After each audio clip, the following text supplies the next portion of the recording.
Hey, thanks for joining me. Let's look at Bloodstrike number 3, Blood Brothers Part 4. Why? Fuck if I know. This is like the earliest issues of these titles from, what was the year? 93. I kind of thought so.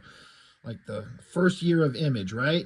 And it's kind of funny to me to see how, or think back on when, Image Comics started.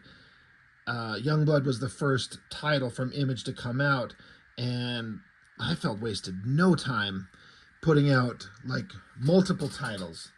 It seemed like they all happened in pretty rapid succession, getting Brigade and Bloodstrike out there. He was like, I am going to just put everything out there, and he hired on a bunch of young artists. And depending on your point of view and your opinion, these are fun and kind of exciting little throwbacks to a simpler, weirder, dumber time, or these are garbage comics.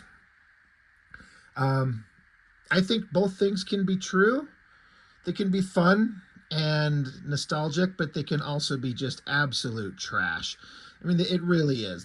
There's nothing going on in these things.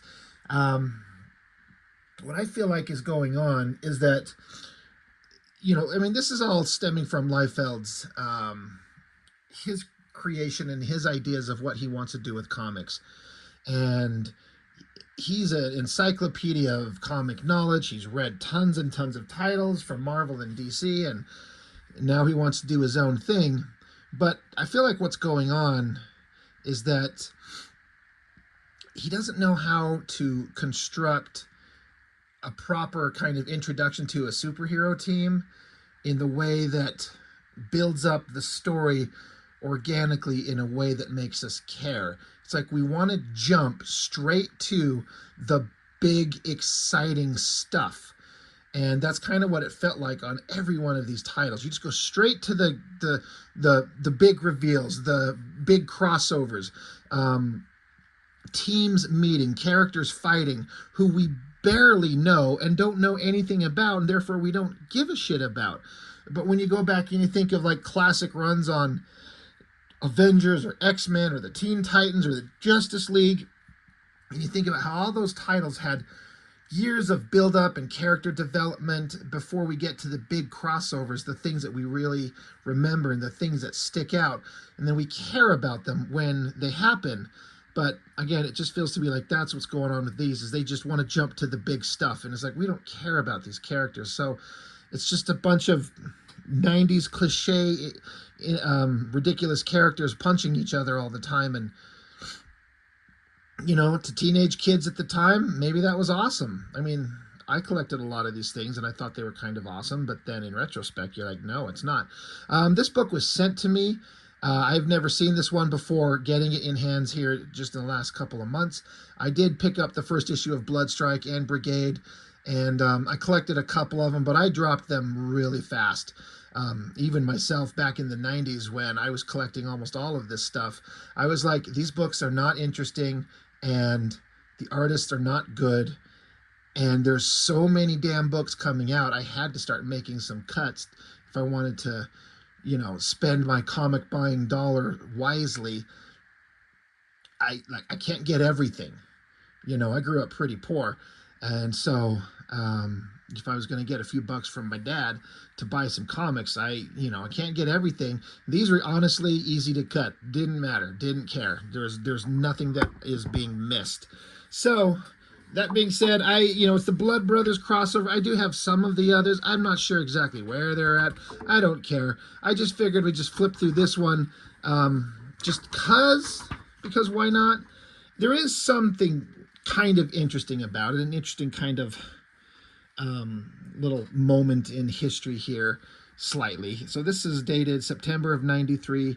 So Frag is drawing it, which I'm not surprised. He was drawing the Bloodstrike comic. Marlo Alquiza and Jonathan Sabal, I mean, those guys were just inking everything all the time. But so creator, Liefeld, of course. Story, Liefeld, of course. Layouts, Liefeld. Now that was the thing that when I flipped this open, again, having never seen it yet, I was like, oh, okay, so Liefeld did the layouts. This might be interesting because I want to see if I can, how much we can feel the Liefeld layout. How far did he take his layout, um, to give guidance to a young Dan Fraga? Did he do that? Did Liefeld do the layouts on all the Bloodstrike issues, or did he do it on just this one? Not really sure. But having flipped through this, you can, if you are a fan of Liefeld's work in this era, his layouts really stand out in as much as it really looks like something that he would draw. These panels, these angles, these shot choices, and then it's just rendered by an artist with a similar but not quite as good rendering style. And Fraga does a commendable job for, I mean, again, I don't know how old he is at this time. I'm going to guess 21, 22, maybe, I'm guessing.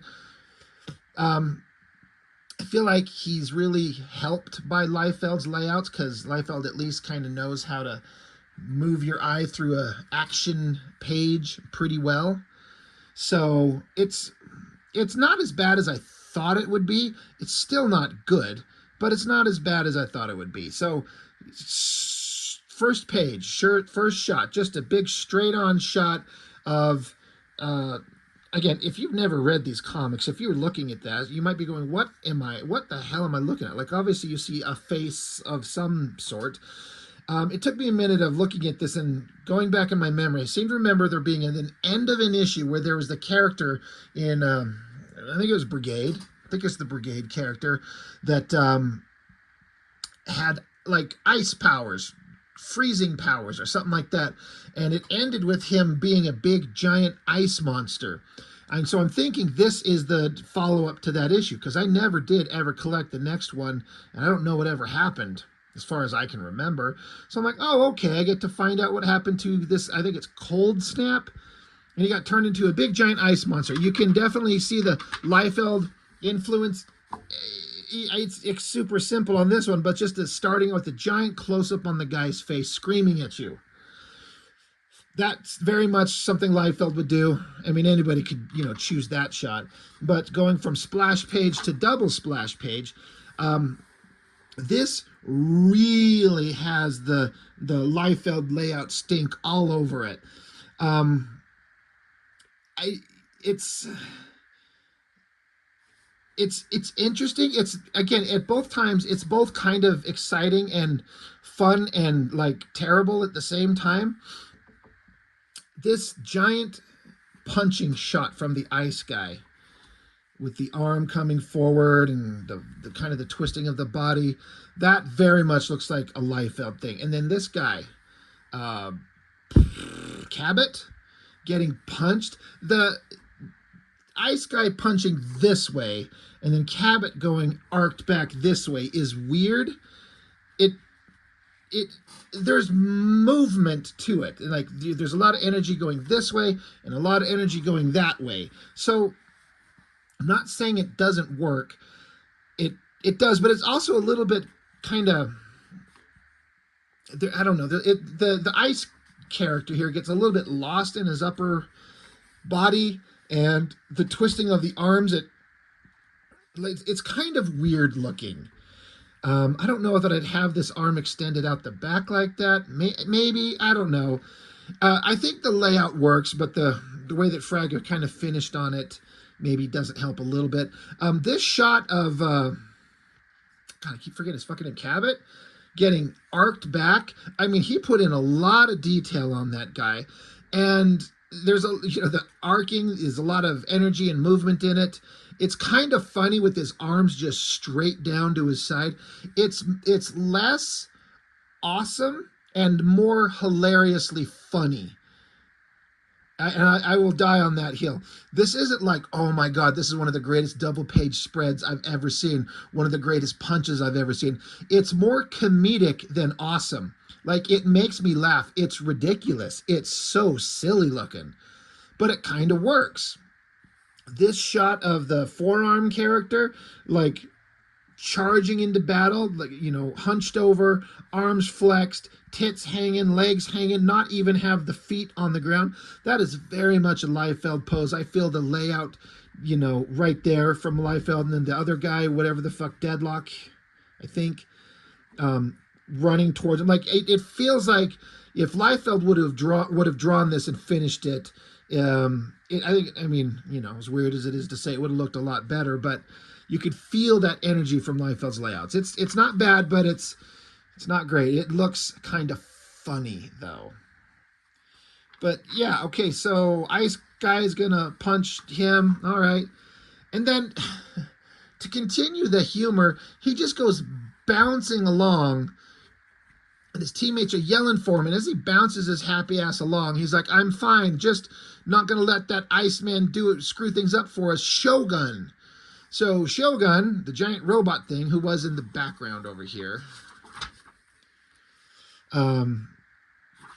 Huge robot. Shoots some lasers. It's funny how you got these giant guns, multiple laser barrels just unloading multiple beams. And then it's just a couple of little beams just bouncing off Ice Guy's arm.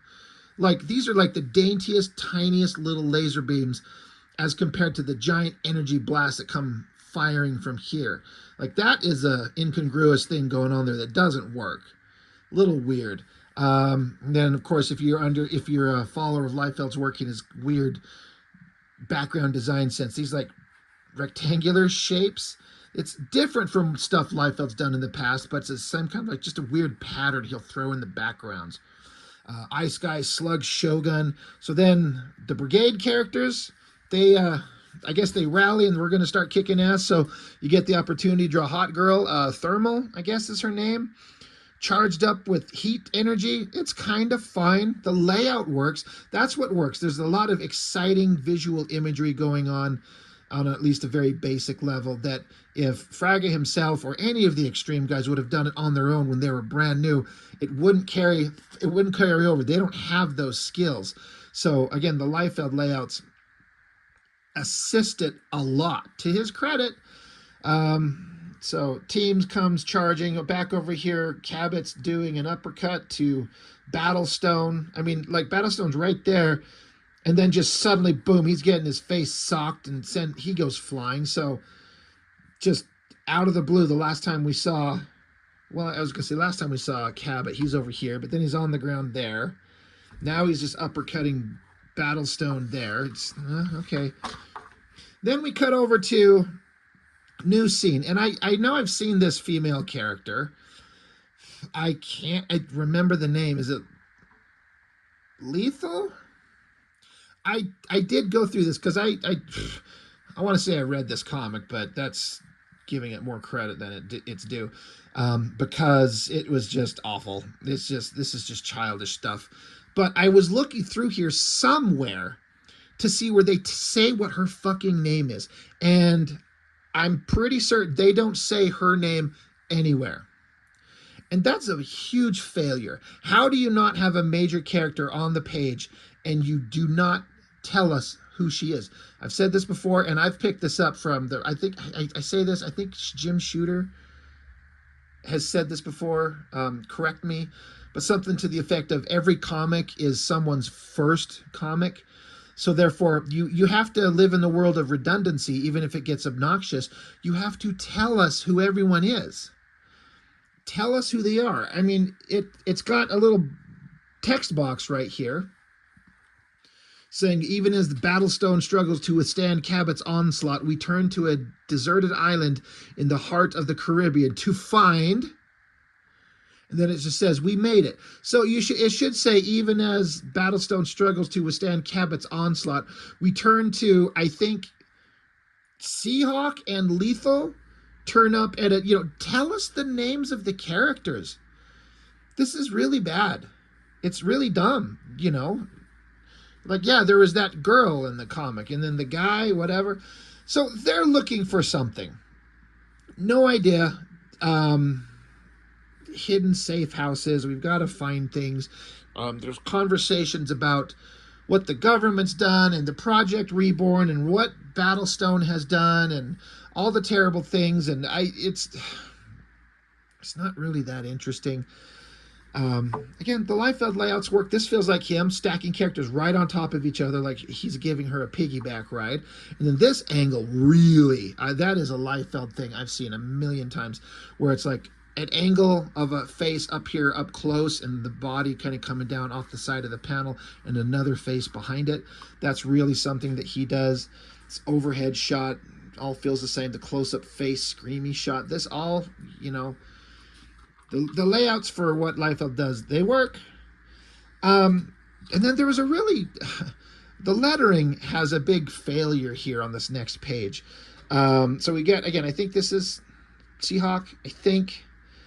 They're yelling at each other, and he's like, while you're at it, how about you explain how it is you know Battlestone and why you're even involved in this whole mess? Because frankly, I'm not real sure if I should trust you. And it kind of, you know, he's just like, I don't think I should trust you. Okay, so then we flip over and we get unnecessary but understandable glory shot of the chick standing there. Now, it's kind of a fine drawing for an Extreme Studios 1993 babe. You know, it's not great, but it's not horrible. But as far as reading, I start here, and yeah, I kind of check her out, but then I go straight to here, where he's yelling, "Listen, lady, I'm not in the mood for games." I'm like, why is he saying, "I'm not really sure I should trust you," and then she's just silent, and he's like, "I'm not in the mood for games." I'm like, oh, way the hell down here. He says on the other page, "I'm not sure I should trust you." You're supposed to come over here and look at her and then follow her all the way down to her feet and go, "I never said you should." Then you're supposed to come all the way back up here and keep reading. And he's like, "Listen, I'm not in the mood for your games." So I do my own lettering on my comic books. I am absolutely not an expert on lettering. I only do basic, like it's a computer program with kind of pre-built in fonts. I don't do anything hand lettered. I understand that's an art form that I am intentionally refusing to do by hand because I can't think of anything that would drive me more insane than hand lettering these things. But placement is an art form. This should not be down here, in my opinion. We shouldn't go down to here and then back up to here and then back down to here. Yeah, that's not right. This should be right here by her fucking head. You could put that box there and then just move this one over and down a little bit. Just kind of stagger them. Or you could put hers up there and then put this down here and then move some of this text down over here and move some of this text over to here. There's several things that can be done. That is fucking terrible. It's just terrible placement, and it interrupts the flow. So, whatever. He's mad. "I'm not in the mood for your games." And she's like, "Neither am I," which sums up blah, blah, blah, blah, blah. It's no secret the government has a lot of skeletons in its closet, and Battlestone is just one of them. He's always known too much for his own or their own good. Whatever. Battlestone's questionable, and we don't trust him. So Seahawk has to ponder his existence and his loyalties, I guess. Oh, Jesus Christ. We have to keep going with the fucking debate these characters are having that needs to be spread out over like 4 pages. So we got the 1, 2, 3, 4. This is where some layout stuff starts falling apart.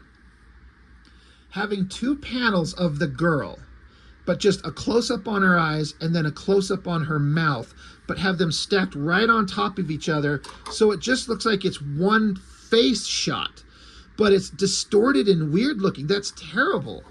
Why do that? You don't need to split up. We don't need a hyper focus on her eyes, and we don't need a hyper focus on her fucking mouth. Make this one panel and just put her fucking face here. Don't split it up. There's no reason for this. It looks weird. It doesn't affect anything in a positive way. It sucks. And then, you know, to have the guy, like, there's no background, so I don't know if time is a factor or Fraga just, I don't know. But it's unnecessarily bland. Like, nothing's going on in the backgrounds. We did get a sort of an establishing shot of some kind of scientific facility.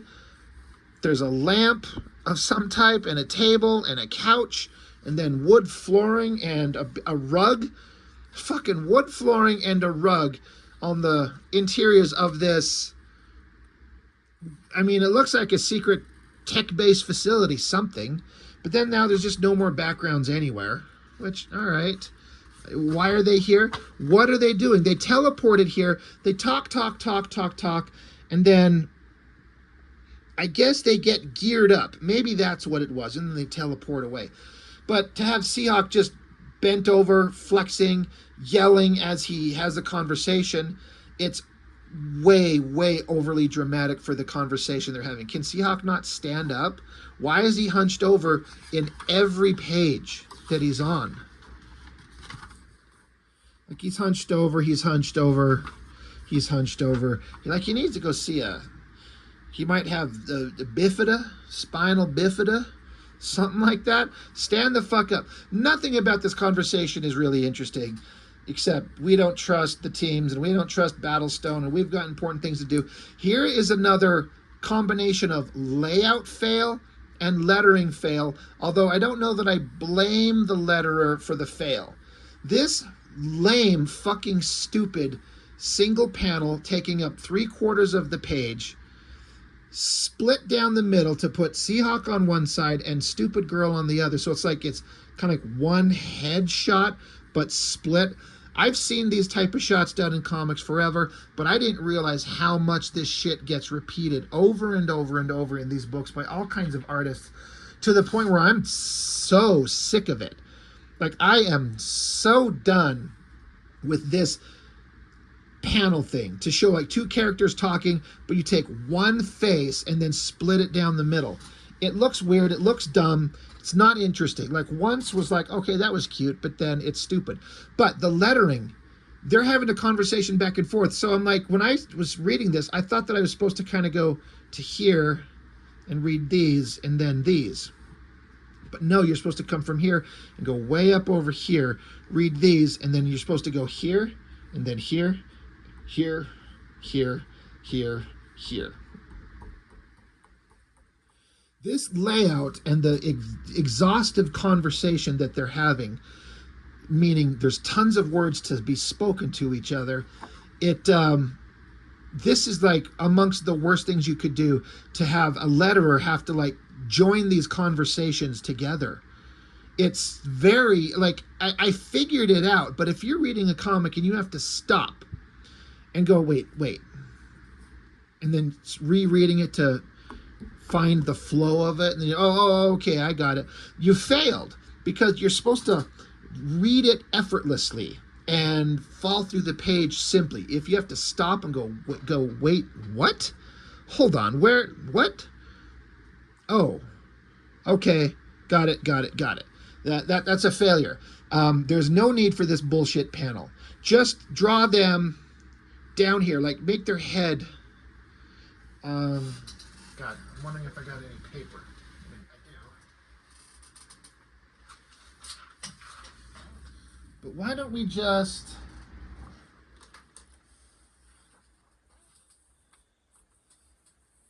like, instead of this giant panel that, here's where the other two bottom panels are on that page, and then you got the giant panel going up here where you got the split headshot. Why don't we just take and draw like them like looking at each other?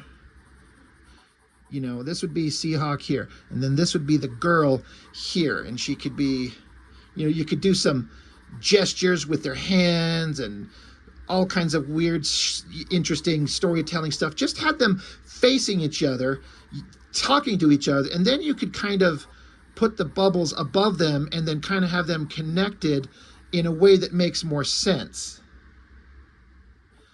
But this is done purely because they want to be like, I want to do an awesome double split face bullshit shot.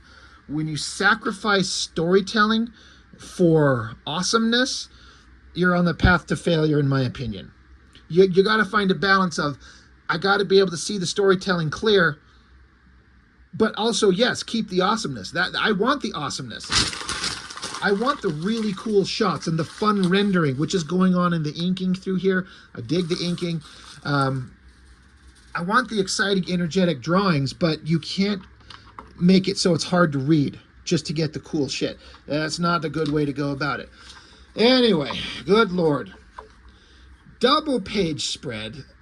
Cabot punching the shit out of Battlestone. Again, there's Liefeld energy all over that. That feels very much like a punch coming from him. It's got his feeling all over it. Shogun's over here uppercutting Ice Guy. So they're still fighting.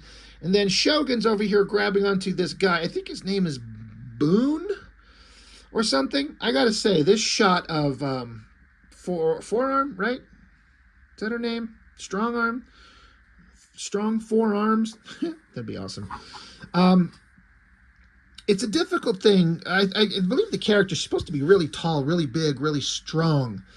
And she wears this stupid mask, 2 arms on each side, female figure, big old titties. But this overhead shot looking down at the body, that's a tough angle to get, and Fraggett did not nail it. Them titties. I mean, look at that. That's supposed to be her, like, right boobie right there. It's just not connected to the body in any way that makes sense. It just looks like a balloon swelling up on her chest. It looks really weird. And to be fair, a high angle shot looking down like that is tricky anyway. And then to have 4 arms connected to the body, it's not a easy angle to get, but that looks really, really weird. But you know, of course, looking at everything, I'm, oh, this is exciting, that's exciting, but then I focus in on this like weird misshapen titty shot, and that's what stands out to me. They're punching. Now she's holding him up in the air, screamy face. I guess he pops out a single blade knife thing and slashes at her, even though there's no blood, there's no guts, there's no wound. So I guess he slashed her. It says slash, but it's kind of weird. Stands over her, and so she got a single non-bloody slash and she's out. She's just unconscious on the ground. So then other girl, I think this is Tag. Is that her name? She jumps down from overhead. That feels very much like a Liefeld thing. This silhouette shot of her tackling him down onto the ground kind of looks ugly. Like it's hard to read. Doesn't work very well. So now she's just mounted on top of him, beating the shit out of him. And then I had to stare at this panel, this center panel, this giant shot of her face, mouth open. It says whack and it says ung. I'm like, are they fucking? Because he might be into it. She's straddling him. She's beating him up. And he's like, I'm into it, baby. Let's get it on. Yeah. But what happened? And then suddenly Battlestone's just standing there. I'm like, did he punch her? Is that what this color shape behind her is supposed to be? He just snuck up behind her and punched her in the head. That does not read at all. It's just kind of weird. Anyway, he saved her.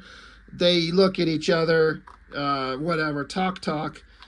Fucking Shogun and Ice Guy are still going at it. Shogun shoots lasers at Ice Guy again. Look at the size variation. Look how tiny Ice Guy suddenly got versus the giant robot thing where they were just facing off in roughly the same size. Like, that's a failure. It's like he shrunk down or something. He's melting. That's what's going on. So, melting Ice Guy blasts through the side of the wall of wherever the hell they're at, lands up against some tube. Some chick looks like she's naked in a tube.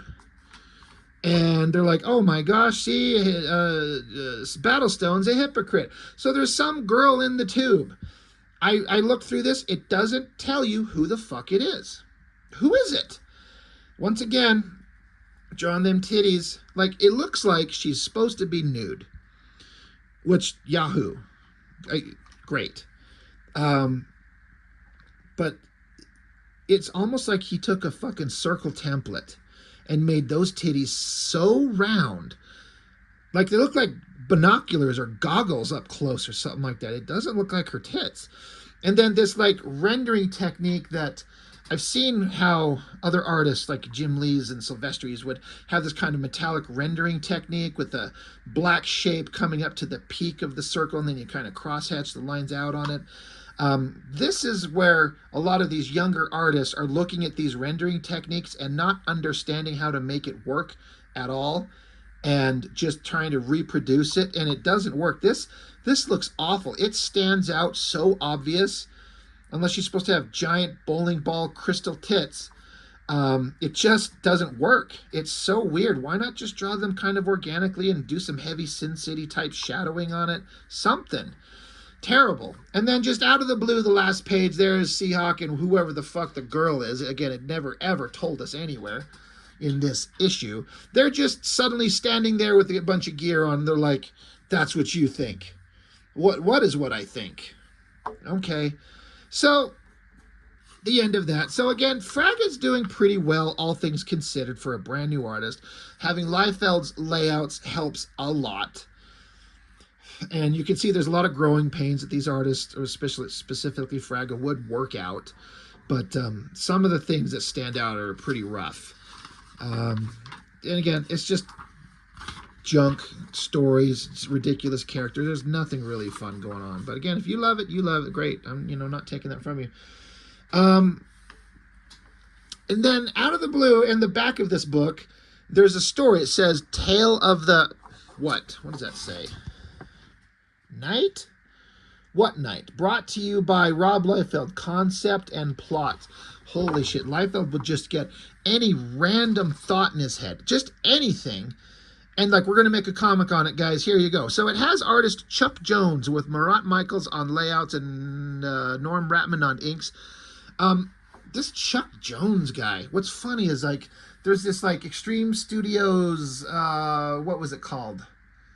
It was like a book. I've reviewed it on the channel a while ago, where it was just like a bunch of 2 or 3 page short story concepts of a bunch of potential titles from all the artists working there. Like, if this artist was going to do his own book, it would be this character or these characters, or this artist would do this team and this artist would do that team. And in the back, it had all these like cartoony drawings of all the people working at Extreme Studios. There was a fella named Chuck Jones. And I'm like, oh, he was there. He was working with them. Where the hell did he go? Because to my memory, my recollection, I never saw anything from him anywhere ever that I can recall. But here's something. A little side note. This Chuck Jones, I remember mentioning it on the video. I'm like, I don't know that Chuck Jones guy. And in the comments, somebody was like, you don't know Chuck Jones? He did all those Looney Tunes cartoons. How do you not know that name? And I'm like, really?